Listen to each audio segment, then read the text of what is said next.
And here I am delivering requirements to this project manager sprint after sprint, and for some fucking reason this guy always ignores parts of my requirements. During today's lesson, I will explain to you what was happening there, what was the root cause, how I discovered it, and finally how I managed to fix it. Welcome to the fourth lesson in the SpecWriting Academy, where I teach you my real-life first-hand lessons on spec writing. My name is Marko, I'm the CEO and co-founder of SwipeSpec. We are building a spec writing tool, a text editor that enables business analysts, product owners, and teams write, maintain, and share specs and requirements 10 times more easily. We are deeply integrated with AI, and we are building AI agents that will help you automate boring and repetitive parts of your workflow. It's important to us that no AI-generated bullcrap gets into your specs, so with SwipeSpec, human is always in charge. What you accept and approve is what ends up in your spec. That's one of our core values. If any of this sounds interesting to you, go to our website swipespec.com. There's a waiting list form there. Get yourself on that list and I will make sure that you get access to the tool as soon as possible.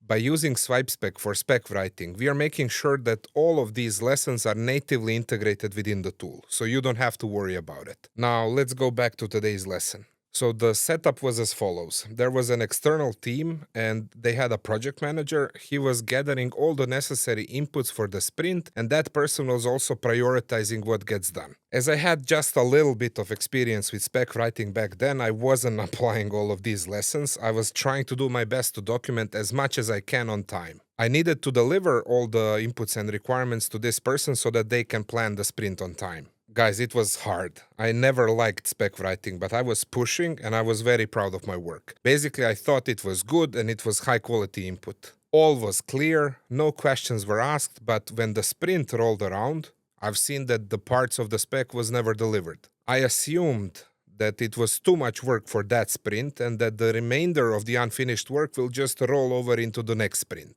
Again, I get to work, I delivered specs and requirements for that next sprint, and again, same results.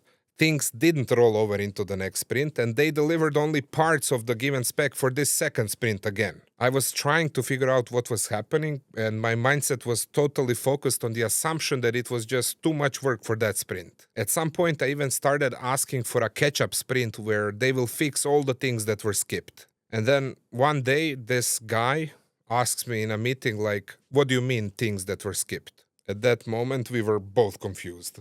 I didn't get everything I wanted, and he was confused how come I didn't get everything. Apparently, from his perspective, everything was okay. Then we sat down, I opened the requirements that I shared, and we started reading them together. And guys, what we discovered on that day changed the way I wrote requirements from that moment onwards. Let me give you an example of two different requirements, and you will understand better what was happening. Requirement number 1. When the blue button is clicked, the app must change the background color to blue. Requirement number 2, when the blue button is double-clicked, the app should change the background color to green. So I expected if I click once, the thing goes to blue, and if I click twice, the thing goes to green. The green part was never implemented. He turns to me and says, "Yeah, the second one was optional." And I'm like, "No, it's not optional. What gave you the idea that it was optional?" And he said, "It's written. It must change the color to blue, and it should to green." Should, implying that it's okay if it doesn't. Especially when I delivered him new batch of requirements where I was using the verb must, again, only on some of the requirements. And then it clicked to me. I was the one at fault. I was using different verb for requirements of equal importance or priority, however you want to call it. Somewhere I used must, somewhere I used should, somewhere I used shall. This whole external team was implementing this as if I was implying priority. And of course they were delivering requirements with highest priority, and all other requirements were pushed into backlog. This brings me to the core of today's lesson. Choose a verb, a single verb, and use that verb religiously on all of your requirements. If you have a need to communicate priority, then use another attribute, a column in your tool, a color, any other method. But then be clear that this other method is used for communicating priority. Requirement text should not imply importance. If it's a requirement, it's already important. My recommendation and how I write requirements to this day is to use the verb shall. And then all the requirements are using the same verb. Let's then fix those two requirements from earlier. Requirement 1. When the blue button is clicked, the app shall change the background color to blue. Requirement 2. When the blue button is double-clicked, the app shall change the background color to green. Now, looking at these fixed requirements, they are equally important, and the person reading the requirement will not assume that you wanted to say some requirements are more important than others. That's it for lesson number 4. Let's quickly summarize all the lessons. If you follow all the lessons, you are now writing your spec. This is lesson number 1. You're having a single source of truth, and things are not scattered around your emails and chats.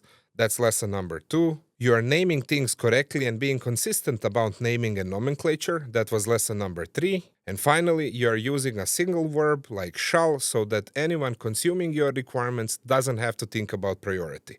That was today's lesson number 4. That's it for today. Like this video if you liked it, go to our website, get yourself on our waiting list, and let my startup help you write better requirements. Subscribe to our channel, and I'll be sharing my next spec writing lesson very soon.